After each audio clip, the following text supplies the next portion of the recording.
Pro sports players around the world rely on G-Tech Apparel's patented technology to keep their hands warm for hours during games. You can get the same hand warmers that players in the NFL, NBA, MLB, and PGA Tour trust. Head over to gtechapparel.com or gtechapparel.ca using the promo code on the screws, good for 20% off. gtechapparel.com or gtechapparel.ca using the promo code on the screws, good for 20% off. Defeat the cold. 3 shots, 4 par, I just do 2, 1 putt, par 4, birdie, woohoo, new driver, info, replace, M2, par 5, fairway, what you fin do? Think I'll try to get on into, start right, good line, good view, hit Drew, shoot him, McGavin, 2 thumbs up. All right, we're at, every Friday in a row, Mac. I know you're one of the most consistent guys in golf, so with social media, you're posting every single day, but we're at 100 and I think this is 123 straight Fridays. Unreal. Yeah, which is pretty cool. We got a good little stretch going here. So you I didn't look back at the episode number, but I think we were your first pod. Yeah. Do you remember that? Yeah, it would have been it was my first pod. It's one of my first too. So that's probably 120 something episodes ago, but yeah, here we are. Probably 115 months later, something like that. But how are things, man? We're can we start off? Whereabouts are you in the world right now? You're like where's Waldo, kind of? Yeah, kind of down in Queenstown right now for a little bit of R&R, I'd call it. Kind of special place for me. I lived here for a few years before COVID, before I did the social media thing. So got some good friends down here. I love golf and just kind of come down here and chill out a bit before things get real wild again. So traveling, I know I saw you post the other day, you're traveling for the next like 3 to 4 months now. Yeah, pretty much. Like I was supposed to be here in New Zealand for a month, just like literally a month, nothing, just golf, hanging out, just kind of relaxing, honestly. And I got a call a few days ago about the sponsor exemption into the New South Wales Open on the Australasian Tour. It's their second last event of the summer swing for them. It's getting down to, it's pretty important, like stretch tournaments for that tour. They offer three cards in the DP World Tour directly from that, top 3 finishers. Plus, I think the top finisher gets 2 exemptions into majors. So it's all the good players going to be playing. It's kind of getting down to their nitty gritty. So just got that call. So it kind of cuts my little vacay short a little bit. Yeah. I have to go play in the tournament. That's going to be a little bit nerve wracking for me as not a tournament golfer anymore, but we're just going to go travel out. So last tournament, let me see if I've been following. Is it Elk Ridge, PGA Tour Canada? I played in a couple like smaller events since. Okay. I played in the ECPT event in Canada back in the summer. I played okay. I think I shot even second round and like a couple over first round. Mm-hmm. I finished middle of the pack, nothing crazy. Yeah, that was okay. I played a Monday qualifier for the New Zealand Open last week here. I almost missed my tee time, got a flat tire. My buddy lent me his car, woke up, loaded my clubs in the car in the morning, and my tire was dead flat. So made a couple emergency calls. My buddy Robbie was able to fire me out an hour to the tournament. Made my tee time by 3 minutes. No warm up, nothing. Shot 74. Not a bad day. So it's fine. It's one of those things. Tournament golf is not Instagram golf. I'm the first to admit that. I think that's something that I like to preach, is that I get abused a lot, being like, "Oh, you're shit at golf," blah blah blah. But I'm like, yeah, I know I'm shit at golf. If I was that good at golf, I'd be on tour. I wouldn't be making Instagram videos every day. I play because I love the game. But with that being said, I'd love to get out and compete a little bit again. So figured this would be a good opportunity to do so. So do you change like the mindset going into a tournament at all? Play any different? No, I think that's the key for this, is like keeping the exact same mindset that I do now, because I am playing pretty well when I'm just out with buddies. I played like the club day at Queenstown Golf Club the other day with some pretty good players, and I think I made 7 birdies and an eagle or something at this club day. So like the game's there when I don't care. It's when I'm just going out there and having a laugh. That's when I play my best. So that's the goal with this tournament next week. It's my good friend that I'm actually living with here is flying over with me, Patty. We're both getting mic'd up. Him and I on a golf course is an absolute joke. Like, there's just very little seriousness taken. He's been on my Instagram a little bit. He's kind of like me. We just go out and have a laugh. We don't give a crap about anything other than just enjoying ourselves being out there. So you guys are just gonna throw on a couple of PAL mics, get out there, and no, like so the tournament is bringing in $30,000 worth of film crew for 2 rounds to mic us up. It's going to be like full on TV production. And we're like I'm not even doing any of it. Like we're just going and playing, and it's just completely mic'd up. So it's gonna be pretty wild. Do they have an idea like when they're going to release it? It's gonna be live streamed. Oh man, this is the best. This is awesome. So I don't know anything about like the metaverse and that stuff, but the Yeah. NFT space, I don't know anything about it. I've stayed well out of it. I get messages about it all the time. Yeah. But Play Today, the sponsor of the New South Wales Open this year, is that's what they do. It's like they're creating like this golf metaverse. Again, don't understand it. Don't get me to explain it. But essentially, the plan with this is you download the app, the Play Today app, gets you in. You unlock my NFT they're making, and then it's all free. They're giving away the NFT, and you essentially get live access to my tournament. So it'll be 5 hours of my tournament round live streamed, and then they're going to loop it all day Thursday until I tee off on Friday. So if you miss the live stream, you can catch all of my round just live streaming or live looping in the app after that. Then when I tee off on Thursday or Friday, the new stream fires up. So. That's sweet, man. I'm gonna try and grab the show notes and drop it in the show notes for you. Anybody wants to check it out, I'll try and get a link in there. I'll find it and try and put it in the show notes here. We're gonna have this out on. It's next week, yeah. Next. I tee off next Thursday. Next Thursday. Okay, so we'll drop this one. Which that's Friday before. That'll be Friday.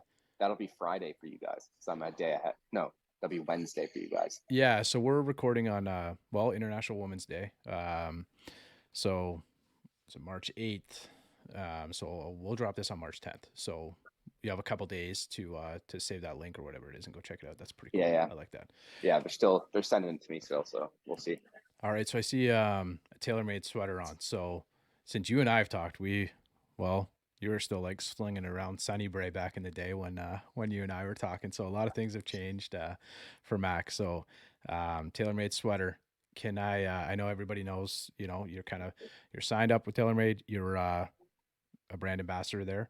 One of the things that I'm always curious is how does that process start for you? Like how does they contact you? So I've had a relationship with TaylorMade forever.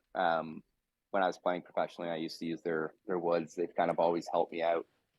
And then when I first started the social media, I kind of got hooked up with their marketing team, and they kind of just like were really good about like doing a driver giveaway, sending me a driver if I wanted it. Nothing official, just like very under the table, but like very supportive of what I was doing. So it kind of just like was a relationship that built. I didn't expect anything from them to start. They helped me out when I could. And then obviously when they started seeing a little bit of value that I could bring to like maybe that market, the conversation kind of switched. I got to give a big thanks to Andrew that was with TaylorMade Canada for a while. Now he's working down at head office in California. Andrew has been kind of the leader of like pushing my name to the bigger names to try to really to get me an actual sponsorship with them. So that was really cool. Obviously signing with them is like a pretty cool achievement for me, just knowing that I kind of created this on my own from the ground up, and to see it kind of be able to sign with like a pretty big company like that was pretty rewarding. So yeah, it's been a slow relationship that's just kind of evolved over time. Quick break from the pod. Mac here from Manscaped, introducing the Beard Hedger from our friends over at Manscaped. With 20 different lengths, you can look good from the cart path to the clubhouse. Shop manscaped.com using the promo code OTSGolf for 20% off plus free shipping. Shop any and all Manscaped products at manscaped.com using the promo code OTSGolf for 20% off plus free shipping. We'll see you on the back nine. You're a pretty creative guy, obviously. Is there anything like, do you want to bring this into the golf space at all, whether that be with TaylorMade, or is there anything that you want to do, like some type of collab? Do you have any ideas like you would want to, bring like a clothing line, anything like that? I know you have the Lefty Golf Gang. Yeah, I think maybe eventually, but Bremo Golf Apparel company I've been with, again, they've been with me since I was just making these fun videos at 3,000 followers before it was really like a career. Primo and I have some pretty cool plans to make some like my own line of clothes through Primo. I don't want to start my own brand. I'm going to do some like merch with Lefty Gang as I get more time. Obviously right now it's tough traveling the world and doing that stuff to stay on top of that. But we have the samples with Primo coming soon. We got some cool stuff with that, which I'm excited for. But yeah, we'll see. We'll see what kind of. Right now, I'm just day to day, just going with the flow, see what happens. I don't really have a ton of plan. Yeah, Primo's pretty good. I can't get my leg up high enough right now, but I think you can use Mac 15 or something like that. We can we Yeah, can Mac we can plug 15. a little. But they Yeah, got it's been really good. they got I don't know the maroon ones. They got like teal. They're I don't know. They got so many good ones. They're really good colors. Yeah, It's kind of wearing like a Lululemon on the golf course, something like that. It's pretty sweet. yeah. No, Um, I've loved it. so do you think if you were to like would you want to design like a piece, like would you want to have like your own like line, something like that? Like you have a pretty big following. I know you're saying you're over a quarter million. That sounds absurd, I'm sure, to hear that number. Like is there anything where you would love to be able to bring something to the golf space that you can see people wearing out on the course that has your kind of your stamp on it? Yeah, I think. I mean, I would say that's been. I always say when I talk about growing my account, I think it's been the golf, the clothing, the music. Um, it's kind of created like it's more than just like me hitting golf shots, and I think that's what separated is like I wouldn't say I've ever been like a fashionista. I just kind of wear whatever I want. But I would say the clothing side of it, people seem to kind of latch on to a lot of stuff that I've been wearing. And I think with that, I think it'd be cool to have my own like kind of line of stuff. So that's what I've got with Primo coming is some cool like just different clothing and stuff, like Yeah, pant colors I'm that I really would trying to wear. dig. I'm really trying to dig in to find out what some of these things are, but we'll get Yeah, there. it's yeah, no, it's like we just got like I mean, I'm a big hoodie guy, so we've got Yeah. some cool hoodies and stuff coming that are like classy hoodies, not like Well, slob they've got like hoodies. those sweet like mock necks too, like kind of like a it's like a polo, Yeah, it's but like a crew neck. yeah, Yeah. it's like a polo without like I don't even know how to explain it, but the shirts are so nice. Like I know I see Yeah, the like blazer style. It's like a yeah, blazer neck. yeah, So yeah, we I think it's more like I mean everything that's out there in the fashion world's already out there. It can't be that groundbreaking. It's more just like bright colors and that kind of thing that I know people would wear and design. So um yeah, it's kind of I don't. It's still very early days of it. I think we have some sample hoodies coming soon. Then we're going to release my own. I mean, the jogger was I was pin cuffing my Lululemon ABC pants like before I even had Primo was out, and people were asking what kind of pants I was wearing, and I was like, they're literally just Lululemon pants, but pin cuffed bottoms, yeah. rolled up. Like it was like, I'm not saying I was the first guy doing it, but it was like first guy maybe on social media with a following doing it, and then obviously now you look like a lot of people are doing it. Primo has like grown crazy. Like I remember the first giveaway I did with the Primo golf apparel. They had like maybe 2,000 followers on Instagram, and I did this giveaway, and they gained like 9,000 followers from my giveaway. That's wild. Um, yeah, so I mean, it's been cool because Primo and I have kind of grown together through all of it. They were tiny, I was tiny, and now they've grown to having 5 guys in the PGA Tour wearing their pants. Um, and I think, I mean, they would say that a large part of that is from me pumping out as many videos as I have and wearing their stuff. And they've kind of said that to me that I've almost helped them a ton. So it's been cool. I remember it was probably like what 2019, 2020, something like that. Like somebody just shit on you for wearing a pair of joggers one day, and like Oh, I mean, I still get it. yeah, I get just it like daily. Like it's so old now. It's well, it was on tour like Sam Ryder a couple weeks ago, like wearing them. I don't know if he was wearing Primo. I think he was wearing Primo ones at the time. So, but same thing. It's like man, yeah. I mean, well, Grayson has a pair. So Grayson was like the original because Eric Van Ruin was yeah, wearing them on tour. But theirs are like next level, huge cuff on the bottom and look like a jogger. Mine are like, to be yeah, honest, like when I pull them up a little bit, it looks ridiculous. Like when I wear them normal and they're down by my ankle bone, you really can't tell. They just look like a tapered pant. Like they're yeah. not. Well, it's the But same yeah, I thing get too. Like, abused. yeah, once you like swing through the, a shot and stuff like that. Like, I don't understand the idea of it. I like to wear a hoodie. Yeah. Like, of course I play it, so I like to wear a hoodie. I like to Yeah. kind of wear, a pair of joggers when you get out there, and then the summer it can be hot too. Like, they're pretty great where I am. You can kind of wear whatever you want, just make sure it's a little bit clean. And I don't know. That's the idea of the game, right? And like, that's I think what we're all kind of well, for the most part, what we're all striving to get out of this. But have you been to the Kingdom? I've been to Kingdom now 3 times. Yeah. Nice. Become pretty good friends with Trotty over there, which has been really cool. He was obviously someone that was like, I mean, I loved watching his stuff before, and know he's a super knowledgeable guy coming from the tour department, and it's been cool kind of getting to know him and playing some golf with him and just pecking his brain. So that's been a cool relationship that I've really appreciated since starting it all. Is your brain just like explode when you're talking to him about things? Like obviously you get on camera, you're having a chat with them, and you kind of go through the bag or the clubs and stuff like that. But when you're just out like having a conversation with him, I can't imagine like how deep his knowledge is. Yeah, I mean, we don't get too deep because I think I'm too dumb for deep conversations, but he's just a funny dude. Like we have a lot of laughs. He's become a pretty good friend, which has been cool to get to know him a little bit more in like non-golf world. So Any point there, or whether it be at the Kingdom, like I'm pretty sure I know where we'd go with this question, but anything that kind of just you step back and think like you never would have seen this, had this experience. Like I'm obviously thinking of the Tiger stall. Like I'm sure you probably walked up there and kind of saw his bag and stuff. Anything that kind of catches your eye or stops you in your tracks and you think like it's still unbelievable for you.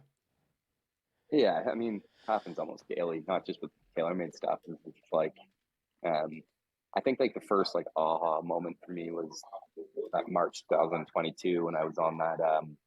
I got invited to that Nick Faldo grand opening course in Pakistan. Yeah. And was on a private jet with Nick Faldo, Graham McDowell, Rafa Cabrera-Bello, Charlie Hall flying from Dubai to Pakistan on this jet.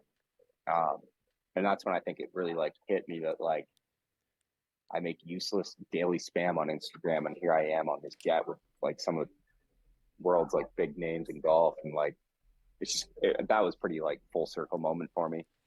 But little things like that happen daily. Even the sponsor exemption next week, like I'm a recreational golfer that makes Instagram videos. There's guys grinding their ass off every single day to try to get into these pro tournaments around the world. Mini tour golf is hard. Like Australasian tour might not be big in North America, but this side of the world, like you're a big name if you're playing on the Australasian tour. Like Cam Smith was on the Australasian tour for quite some time before he got over to the PGA tour. So it's a pretty big deal, and I think that stuff happening is sometimes I definitely just have to like sit back and be like, it's pretty incredible. So I know we started off with the event. So it's a New South Wales. I got it written down here. New South Wales Open, Australia Asian Tour. Australasian, yeah. Australasian Tour. Do you have any idea of how you want like? Do you have any thoughts like how you want to play? Like, do you want to just go out there, clear mind, just have a good time, or are you going out there with a goal? You want to try and go low? I think it would be a bit silly for me to go out there with a goal to go and compete. And I think that's what I need to tell people the most here is like everyone's like, oh, go win that thing. And I was like, I'm going to play against a bunch of people who play tournament golf for a living, week in, week out, around the world, and do this for a living. I don't play tournament golf. And I think that's like it's important for me to show like the difference of level between those. When I was playing full time, playing tournaments all the time, yeah, like you're more comfortable on that first tee, you're more comfortable hitting that 9-iron on the second hole. Like it becomes second nature the more you do something. But me coming out after like just literally playing golf for fun, it's a different world. So I mean, I just don't want to go embarrass myself. I think that's my big thing is like I'm fully expecting to embarrass myself, and I'll cross that bridge when I get to it. I don't think it can get much worse after the good performance. But if I go out there and, to be honest, I think more people probably watch the good performance and are going to watch this performance. So it's probably not going to be that much backlash from it. But I think I can go out and play well. I think I can go out and shoot a couple rounds around even. I mean, the last two tournaments I've played the last 2 years have been around even. And I don't see why that has to be any different. Having my good friend Luke on the bag is going to be majorly calming for me. If he can remotely, like the problem is with him, I just can't take it seriously. So yeah. Sorry, J.R. Hurley. That was one of our questions. Need a looper for Australia. So sorry. Yeah, it's yeah. gone. It's gone, man. JR listens to the pod every week. Yeah, lovely. So wanted to make sure that so we got that one in, so that was perfect. But yeah, like obviously even par is good, and every 2 to 3 weeks or so we try to have like a PGA Tour Canada, PGA Tour LA Pro on or something like that, and it's a grind, man. Like one of the things that we're hearing more and more is just when you're playing these Monday Qs or anything like that, it's just like they're just trying to kind of leave it all out there. Like that's a cliche or whatever it may be, but you can't you can't go out, like you're not looking to shoot like even and stuff like that, right? So um knowing that those guys have that like ability and they're playing 6 days a week or something like that, right? And like that's their goal. All these mini tours, they're just like waking up, going playing. Like you got to be kind of realistic with yourself. Like if you are kind of going and 100%. playing Yeah. with some of these guys who are top, 300-400 players in the world, like you're gonna run into some of these guys who just like shoot a 60 or 61, and it's kind of like it's hard to like compete with that if you're not playing every single day, right? So we're not playing in that capacity every single day, but Yeah, I I mean, and I don't. It's not like I go out and practice putting on a putting green either. It's not like I go and work on my short game and work yeah, my hang wedges close to the green. Like I'm working on slinging a 9-iron 48 yards to a back right pin, and like that's what I noticed when I go do these in the pro-ams and stuff on the DP World Tour. Like I play with some of the top players and guys who win on the DP World Tour, and like I can go out and compete for a few holes, but then I'll just have like one hole where I implode because I try to hit a stupid hook to a back right pin and oversling it into a hazard or something when I could have just hit it in the middle of the green. So, I mean, I think the most important thing for me through this is just have some fun. Regardless, who cares? Like I'm not playing to put food on the table like a lot of these guys. I've come from that world. I played professionally for a few years, which again, not a ton of people know. I've, I've, I've been there, so I know the grind. But I think I just need to enjoy the experience more than anything. yeah. And I know you referenced the good. So anybody who's watching it, watch the whole thing because you almost hold out on 17th or something like that. So Yeah, I feel like I mean well, scrambles don't show everything, yeah, watch right? watch So the like, end of it because like that was a pretty wild shot and it was pretty close. And then I saw recently that you almost had a hole one on a par four, short par four. It looked like yeah. you were hitting that. You're hitting that exotic still. Is it an exotics or No, that was yeah? a mini driver I was Oh, hitting was on it? that one. It was like 285 yards down the hill. Yeah, I think hit the stick pretty straight on. I didn't notice until after when I zoomed in on my camera. It's Yeah, pretty far down the hill, but yeah, yeah. You can see it that was kind a of close like one. it catches the left side and kind of hops over it, right? But Yeah. it's it's something I've talked about it way too many times. But I almost had one on a par four, so it's like you've still been hunting. Like I haven't seen you post one in the last little. Like you haven't had one in the No, last couple of years. the last one I had was at Muskoka Bay. I was playing with the head Oh pro yeah, I James remember that. Clark Yeah, and Bruce Rogerson time. We went out. It was our first round of the year. We just went out. Course just opened. We started in the back nine. The 11th hole at Muskoka Bay is this little par three, and the 17th green is over to the left, and then the 11th green is on the right. And those boys hadn't played with me before, so I set up dead left. Looked like I was aiming at the 17th hole. And Bruce is like, "Oh no, like it's over on that side." I'm like, "Yeah, I know." I just hit a big hook 9-iron and a one bounce and slam dunk. The worst part about it is I had my camera out, but I forgot to hit record. that sucks, I man. was gutted. Yeah. So It's I've come close. So the other day I hit it to like 3 inches on a par three. It like lift out as well on Queenstown Golf Club it's on a coming, hole man. that would have been cool to get it. So it'd be cool It'll to get one on video. yeah, it'd be really cool to get one on video. I took a video. It was actually like my most watched reel. So thank you to you, Matt, because you're like the one that I don't know, introduced like a lot of us into the idea of like filming golf holes and stuff like that. So I'm playing number 4 at Port Hope. So it's right after the first par five and it like looks right out onto the lake. Beautiful hole. Good And hole. and I had like a par or something like that. So I videoed it, posted it up. I almost hit a bird off the tee, which would have sucked. So I think that's why I got so many views, a couple 100,000 or something. But Yeah. then I'm walking back to that was number 5. I'm walking back to number 6, and the tees are like all the way back there on that par 3, and I was like, ah, shit! Like I like reached for my phone, and then I was halfway there, and I was like, it's probably a 50-yard walk, so I just left it, walked back, grabbed my I think I was hitting a 6-iron. It was like a little downwind, and yeah, Binned it. the yeah, it went in. It went in. But I had the Yeah. little guy in the bag, but like no video, right? So like having a video of that, it's a beautiful golf hole too. So it's tough, man. But I don't know, the hole in one I feel like is the same for you. It's like a chase, right? You're just chasing like that magical shot. Like, I Yeah. think we have some similarities on the course where we're trying to like I have a little bit less ability out there, but we're trying to hit like just those memorable shots and kind of make it like a Yeah. 100%. little bit of art, right? Almost. So For sure. I know that like that's kind of when we talked before, like that was a couple years ago now, but you said like you're a pretty artistic guy, you're pretty creative, and that's kind of what led you to, you know, get into the game, start recording some of these things. Like, is that still something that you know, that you're still passionate about? Like, is this still something that you kind of want to be a part of your game? Like, it's hard to kind of let go of that, that creativity. I mean, before I even started recording videos in 2020, this is always how I played. It's Right. funny, like even being back in New Zealand here, first time I've hung out with some of these guys since pre-COVID, before I had the Instagram. Um, and they're all just like the same. They're like, you literally were doing this before you had the camera recording it. You haven't changed. And I think that's the big thing I need to like emphasize to people is I don't just do it for Instagram. I'm doing it because that's how I play golf. It's how I get the most enjoyment out of golf. Um, and I enjoy putting the videos together in a creative way. And I think that's what's allowed me to have some success with it is because I think I have no attention to detail that a lot of guys are pumping out videos online now, like everyone and their mother is. Um, but I feel like I've done a good job of making it a little bit more standoutish, um, and I think I enjoy making them. I think that's important. The minute I stop enjoying it, the minute I'm going to go and find something else better than it.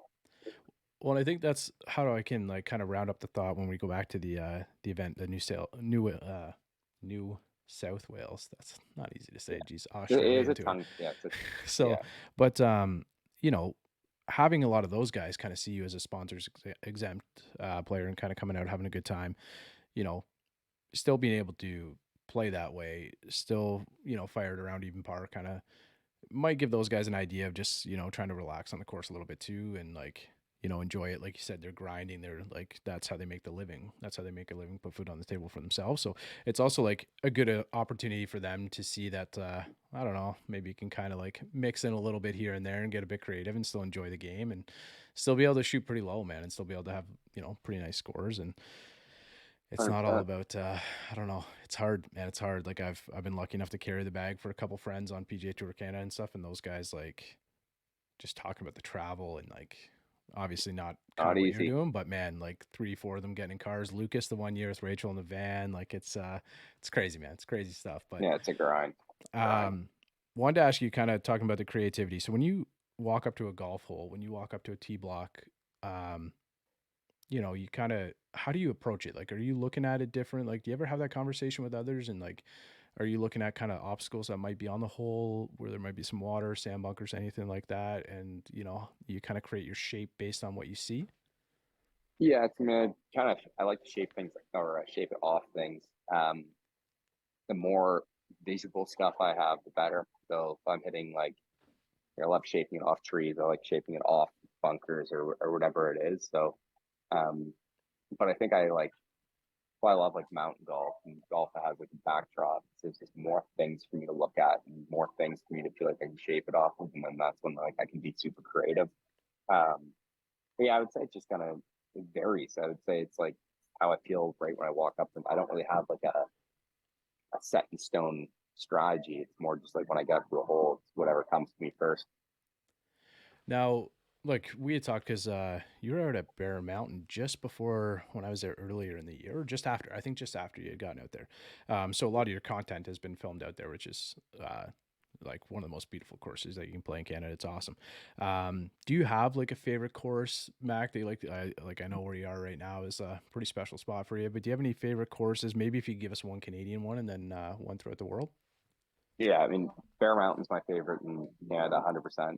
It's like my home there. It's somewhere I can go out for hours and just like cruise around and enjoy my time. I don't get sick of it. It's like a playground for me. So Bear Mountain by a billion. Again, I'm not like much of like a golf snob where I'm gonna pick like the top private club like the National or something and just say that 'cause it's what everyone else has ranked high. Like I'm going based on where I get the most enjoyment. It's definitely Bear Mountain in Canada. I don't get sick of it. And then honestly, where I am right now in this clubhouse, Jack's Point is my probably my favorite course in the world. Yeah, I literally don't get sick of it here. I don't think pictures and videos do it justice for people. I think actually coming out here and seeing it for yourself, you'll notice just how like special it is. it looks like a pretty special spot, man. Do you have a favorite hole at Bear Mountain, whether it be the valley or the mountain course? Mm, yeah, I'd say the 13 on Valley, the par 4 down the hill with the rock left of the green. And then I'd say the short par 3, 14 on the mountain course. Those are my two favorite. I don't think I played the. Sorry, what hole was it on the mountain? The par 3, the short one that Yeah. overlooks all the city. Yeah, that's their signature hole out there. We've got some cool plans, Bear Mountain. We're gonna do like this big get together. We're still working out details of it, but we're actually gonna bring in some massive construction lights and light up 14th hole at night and have a big barbecue and like closest to the ping contest on the 14th hole under the lights with like Nice. the city all lit up in the background. Honestly, think it could be like one of the coolest golf experiences there is. Like it's gonna be extremely cool. So that's been kind of like a brainchild of me. I've been really, really putting a lot of my effort into thinking some cool ideas to make that success. We're going to make it kind of to support, I think, first tee. But yeah, that's going to be, I think, in the fall. We're going to do that. It's hard to beat that spot. I think 14th on Valley. When I was out there, they had a few of the holes closed. I think I smashed like a 40-foot birdie putt. It just like crashed into the hole, and that was like Lucas and I were out there playing PJ, and do you know Seagull, Chris Goldbranson? I think he was out that way with us, and we played a little match, and then we were in the middle of a hailstorm. It was so random. Yeah, it just like popped I remember, up. I remember seeing the videos of it. Yeah, it was wild, man. But it was a really cool experience to kind of be out there and see it like, I don't know, plus 8 or 9 degrees Celsius, and then we're in a hailstorm a few minutes later. It was cool. Yeah. When you're traveling, Mac, what are you doing for food? It varies. I've lost a lot of weight actually. I saw a picture of me in LA 2 weeks ago or 3 weeks ago, whenever I was there. Someone posted a picture of me, and I was like, I looked sick. Like I was like 175 pounds, and I like dropped to like under 160. So I wouldn't say I'm staying on top of it. I probably should, because I normally just eat whatever I can grab quick. I don't eat a ton of fast food. I don't go to like McDonald's or anything, but it's hard to eat consistently, and it's hard to eat proper, because I am just like living out of a suitcase. When I left Toronto to go to LA, it's been a month ago now. Like I was packing for 4 months away, so it's tough you're in all these different countries, different food, different restaurants, different places. So it's just like, yeah, keeps you on your toes. There's no consistency to it, to answer your question. Yeah, I guess like you wouldn't get bored of any food really, because there's no consistency to it, but it'd be hard to manage it and kind of keep it up. And I always just 100%.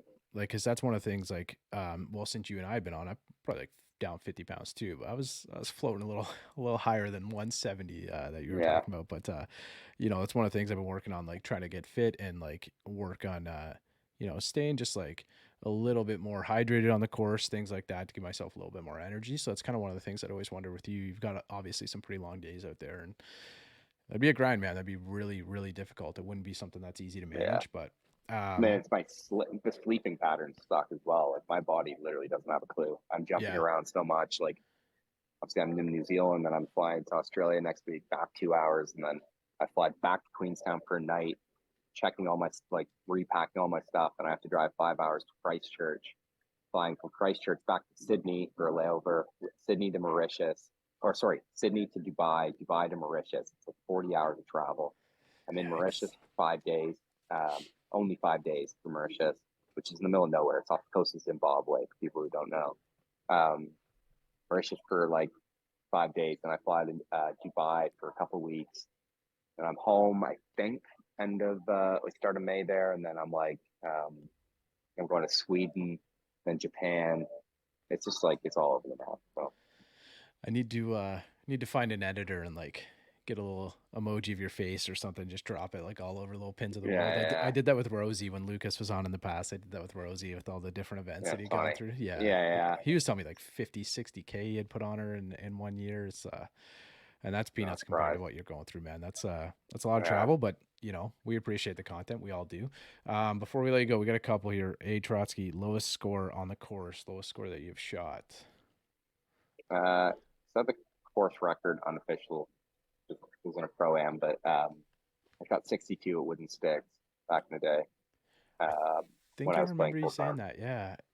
Yeah. Still, I mean, I've had a couple low rounds, just like recreationally. I mean, I think I was 64 at Queenstown Golf Club the other day here out of nowhere.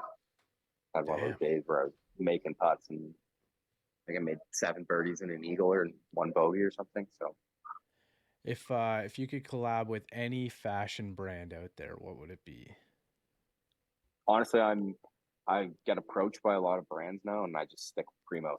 Like I feel like I'm with perfect company that I appreciate, and I like love what they do, and the clothing fits me, and I wouldn't change it. So I like it, Mac. Well, I appreciate you making some time for us. We only got a couple minutes here before we run out, and I know you're going out to tee it up any minute, so it's almost 1 o'clock there, I guess, where you are, and 7 p.m. here. So it's kind of cool, man. I really appreciate making time. I know we've been chatting, and it's not easy to get a hold of you, so I appreciate you making a little bit of time just to kind of catch up. It's cool. I drove by Sunny Bray the other day, and you popped into my mind because it's I remember like when you first started up some of those holes there, and I remember you guys were playing a cash game at this like High Hope course, High Hope Farms or something like that. And I remember being out there, and I had a day when I was there, and I remember like that's kind of when you and I got talking. It's cool to think back on some of those courses. It's a lot of fun, man. And now you're in Queenstown playing Jack's Point and slinging it all over the world. I still appreciate the Muni courses. I got a Sunny Break a couple times when I was home this past summer, so it's still that ain't changing. I'll still I appreciate any golf. So yeah, it's a special spot there, and if you want to find some slippery greens, check out that High Hope. I think I got the 18 birdies app course record there. Almost dunked 2 of them. It was a pretty good day, pretty fun day. But that course will beat you up though if you're not hitting it well, man. That little spot can beat you up, man.